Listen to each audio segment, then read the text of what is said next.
নমস্কার বন্ধুরা, তোমরা সবাই কেমন আছো? আশা করছি তোমরা সবাই খুব ভালো আছো। বাঙালির শ্রেষ্ঠ উৎসব মানেই দুর্গোৎসব। আর দেখতে দেখতে চলে এলো মন ভার করা নবমী নিশি।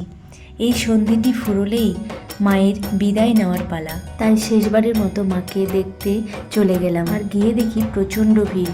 সেই জন্য আমাদের সায়নবাবু দেখো ওর বাবার ঘাড়ে উঠে পড়েছে।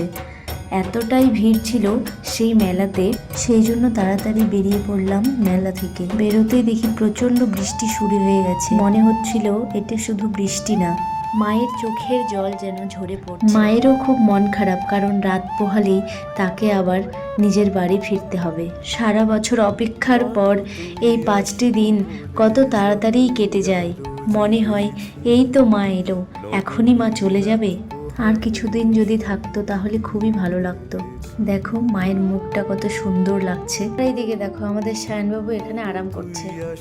আজ বিজয়া দশমী।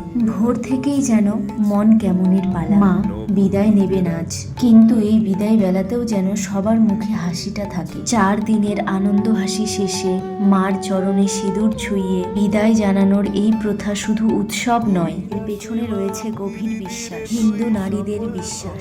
ঢাকের কাঠি নীরব হলো, মন ভরেছে বিষাদে, তবুও আশা একটাই, আসছে বছর আবার হবে এই অঙ্গীকারে।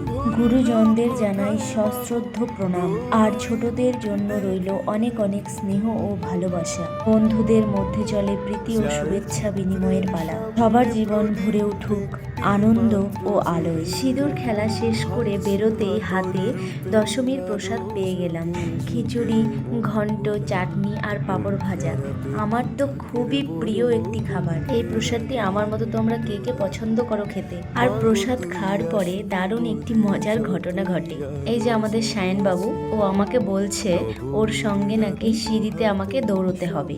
আমি মানা করে দিয়েছি জন্য ওখানে গিয়ে রাগ করে বসে পড়লো। তারপর আমি গিয়ে ওর রাগ ভাঙানোর চেষ্টা করলাম, কিন্তু দেখো কেমন করে তাকাচ্ছে আমার দিকে। মাগো এবার বিদায়, তবে আসছে বছর আবার হবে। চোখের জলে বিদায় জানালেও মনে থাকুক মায়ের আগমনের প্রতীক্ষা। শুভ বিজয়া দশমী। টাটা।